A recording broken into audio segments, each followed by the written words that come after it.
Et pour démarrer ce journal, tout d'abord le sport, le football avec la triste élimination du LOSC hier soir en Coupe d'Europe. À domicile, les Dogs ont été sèchement battus par les Allemands de Wolfsburg, 3-0 et terminent finalement en dernier de leur groupe. Malgré un match plutôt engageant hier soir, surtout en première période, les joueurs lillois ont été surtout incapables de concrétiser leurs occasions, comme souvent depuis le début de cette saison. Une saison d'ailleurs de plus en plus pénible à vivre tout de même pour le club et les supporters lillois. Ce week-end, le LOSC aura quand même l'occasion de relever la tête avec la suite de la Ligue 1 et la réception de Toulouse dimanche à 17h en espérant enfin une victoire. L'actualité aujourd'hui en images, c'était également le nouveau plan en lumière dévoilé à Lille. Depuis l'an dernier, en fait, la municipalité a confié son éclairage public à un groupement d'entreprises en charge donc des 26 000 points lumineux de la ville. L'objectif surtout, c'est de faire baisser la consommation d'au moins 20%. Et la priorité est donc mise aux abords des écoles ou des passages piétons, avec l'installation de lumières LED et des détecteurs de présence. Certains bâtiments publics, comme la halle de glisse, sont déjà équipés de panneaux photovoltaïques. D'autres devraient l'être d'ici 2019.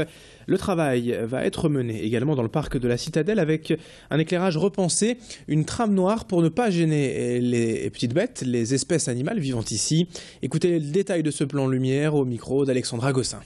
Des interventions à la fois sur le sous-éclairement, puisqu'il y a des endroits où il est nécessaire de renforcer l'éclairage, et à contrario, aussi des détections, je me disais, sur l'ensemble des quartiers, de suréclairement, c'est-à-dire où on va intervenir. Alors, suréclairement, soit la puissance est trop importante, soit le dispositif est mal orienté. Donc, c'est vraiment une politique sur l'ensemble des quartiers de communes associées. L'objectif est, d'ici 2019, de réduire de nouveau de 21% nos consommations d'électricité. On enchaîne et on reste à Lille avec, dans cette édition, un petit événement tout de même hier au Tripostale. La présentation officielle de la nouvelle édition de Lille 3000. La triennale revient l'an prochain avec Renaissance. 4 mois de fête à partir du 26 septembre 2015. L'idée est cette fois d'exposer toute la vitalité du monde d'aujourd'hui. La renaissance de certaines villes mondiales comme Rio de Janeiro, Détroit, Eindhoven, Séoul ou Phnom Penh. La fête d'ouverture recréera par exemple à Lille l'ambiance du carnaval de Rio. Mais l'une des grandes nouveautés de cette édition, c'est la mise en place d'une plateforme participative sur Internet. Dès aujourd'hui, chacun peut donc émettre un avis, une idée, un projet, afin de contribuer à la renaissance de la métropole lilloise. L'idée étant de créer des rencontres, des débats. L'adresse de la plateforme, c'est tout simplement renaissance-lille.fr et on écoute les explications de Martine Aubria à ce sujet.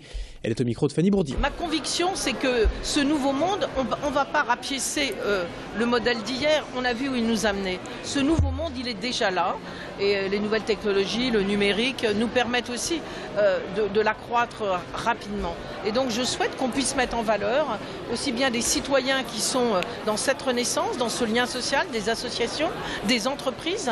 Nous avons des commerçants, des artisans, des jeunes entreprises, des start-up qui inventent tous les jours. Mettons-les en avant et essayons de vivre chacun notre propre renaissance. 7h34 et dans le reste de cette édition sur Grand Lille TV, un peu de Noël avec un cadeau pour les clowns de l'espoir hier à Marc-en-Barœul. La direction et les salariés d'EDF ont en effet remis un chèque de 3 161 € aux membres de l'association. Une tradition, pourrait-on dire, depuis maintenant 3 ans. C'est en fait un salarié de l'entreprise qui a lui-même été confronté au clown lors de l'hospitalisation de sa petite fille, qui a souhaité rapprocher EDF de l'association. Les dons viennent d'un challenge inter-entreprise organisé récemment et ayant mobilisé près de 400 salariés. Notez que la direction d'EDF a également mis la main au portefeuille. Les clowns de l'espoir, vous le savez, œuvrent régulièrement dans les hôpitaux depuis 1996 pour apporter un peu de bonheur aux enfants hospitalisés. Écoutez ainsi le témoignage d'un des salariés d'EDF, lui-même est également confronté au clown dans sa jeunesse, et au micro d'Idil Gunaï. En tant que salarié EDF, et que j'ai un très bon souvenir avec les clowns de l'espoir. En effet, dans ma jeunesse, à l'âge de 14 ans et de 16 ans, donc j'ai été confronté à 2 graves maladies, la leucémie et un lymphome. Et en fait, les clowns de l'espoir m'ont apporté du rêve, du bonheur. Et c'est vrai que ces clowns qui nous ramènent un peu de gaieté, de rêve, et puis surtout, comme le nom l'indique, l'espoir. Et l'espoir, c'est quelque chose de formidable pour nous aider à surmonter la maladie. Voilà, ils nous emmènent dans un univers qu'on ne connaît pas en tant qu'enfant à l'hôpital. Et donc, voilà, ils nous entraînent avec eux et c'est vrai qu'ils nous poussent justement vers le sourire et à nous monter le moral.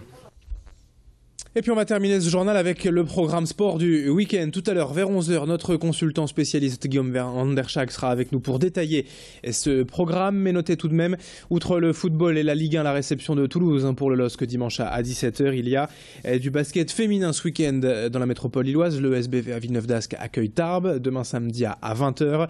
En volleyball, nouvelle journée de Liga et nouvelle opportunité de rencontrer une première victoire cette saison pour le TLM Tourcoing, donc face à Montpellier demain soir également à 20h. En revanche, déplacement en basket pour le LMB au Portel ce soir 20h et puis pour les rugbyman lillois du LMR dimanche à 15h à Limoges. 7h36 en direct sur Grand Lille TV. Dans un instant, la météo et l'infotrafic. Très belle matinée à toutes et à tous.